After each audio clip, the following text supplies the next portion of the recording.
인물 중심 기업 분석 CEO 톡톡. 안녕하십니까, 박보현입니다. 오늘은 우리금융그룹을 이끌고 있는 손태승 우리금융지주 회장 겸 우리은행장 이야기를 해보도록 하겠습니다.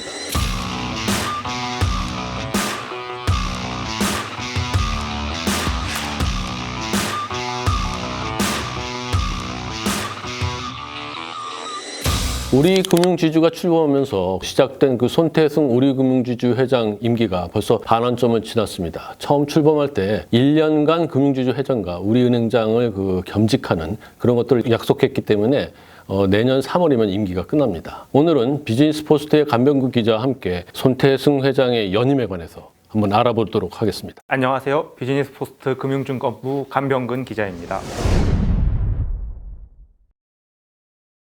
손태승 회장도 1년밖에 없는 그런 임기이기 때문에 좀 아쉬움이 있었을 것 같아요. 그리고 그 임기에 대해서 결정적으로 결론을 내는 것들이 이제 과점주주로 이어진 사회이사회에서 결정이 되는데 그게 맞나요? 네, 맞습니다. 우리금융지주 회장 선임은 사회이사회에서 우선 결정하게 됩니다. IMM 프라이빗 에쿼티, 키움증권, 한국투자증권, 동양생명, 하나생명 등 5곳에서 추천한 이사들이 먼저 모여서 회장 후보 추천위원회를 꾸리게 됩니다. 이후에 정부 지분을 대표하는 한 명의 이사가 사회이사회를 구성해서 손태승 회장의 연임을 최종적으로 결정하게 됩니다. 그렇게 보면 그 과점주주와의 관계가 손태승 회장의 연임에 굉장히 큰 영향을 미칠 것 같습니다. 실제로 그 과점주주와 손태승 회장 좀 관계가 어떻습니까? 그 손태승 회장과 과점주주의 관계는 원활한 것으로 알려져 있습니다. 손태승 회장은 올해 초 지주사 출범 기자간담회에서 과점주주 체제를 균형과 견제를 갖춘 모범적 지배 구조라고 말하기도 했었는데요. 금융권에서는 이런 발언들이 손태승 회장과 과점주주의 관계가 좋다, 이런 증거로 보고 있습니다. 생각해보니까 지난해 말 손태승 회장이 우리은행장을 겸임하는 이 문제가 나왔을 때 사회이사회 쪽에서 이 문제를 찬성하는 이런 것들이 나왔었거든요. 네, 당시 사회이사회는 우리금융지주에서 우리은행이 차지하는 높은 비중을 감안해서 그 우리은행장을 맡고 있던 손태승 회장이 우리금융지주 회장을 겸직하는 것을 찬성했었습니다.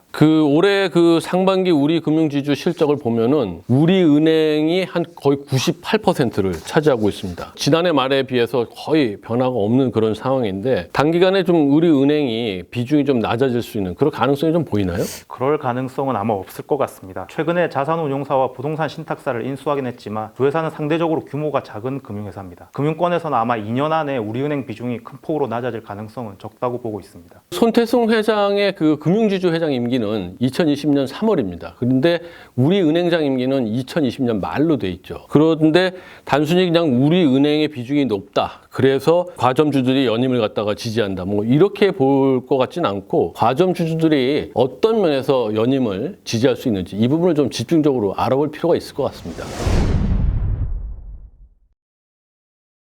과점주주들은 어떤 부분을 좀 더 중요하게 볼까요? 아무래도 실적을 빼놓을 수가 없을 것 같습니다. 손태승 회장이 2018년에 우리은행장으로 취임한 이후 우리금융지주는 반기 기준으로 계속 역대 최대 실적을 내고 있습니다. 올해 실적도 증권사에서는 역대 최대 실적을 넘어설 것으로 예측하고 있는데요. 과점주주 입장에서는 아무래도 이렇게 역대 최대 실적을 내고 있는 회장을 무리하면서까지 바꿀 필요성은 낮아 보입니다. 근데 엄밀히 좀 저희들이 보면은 최근 은행들은 대부분 다 최대 실적을 냈었습니다. 그래서 유일하게 손태승 회장의 우리금융만 이렇게 실적을 냈다, 이렇게 평가할 수는 없고 오히려 경기 전반적인 흐름 속에서 금융권의 성장이 이어졌다, 이렇게 평가될 수도 있을 것 같습니다. 그렇다고 하면은 좀 다른 부분에서 과점주주들을 지지를 얻어내는 그런 부분이 있을 수 있지 않을까, 이런 생각이 드는데요. 올해 초에 내놓은 계획대로 비은행 부문 인수합병을 하고 있다는 점을 들 수 있을 것 같습니다. 손태승 회장은 지주사 출범 기자간담회에서 기본적으로 자산운용사, 부동산 신탁사, 그리고 저축은행 등을 인수하겠다고 했었는데요. 현 시점으로 봤을 때 이미 동양자산운용,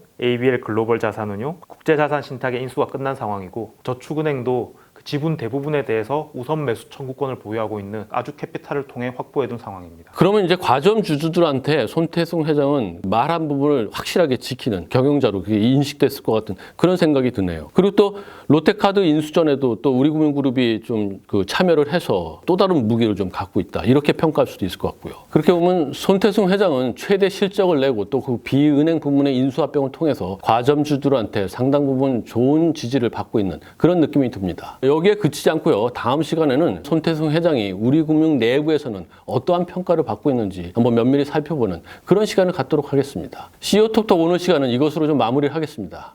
여러분 구독하기, 좋아요 꼭 부탁드리겠습니다. 감사합니다.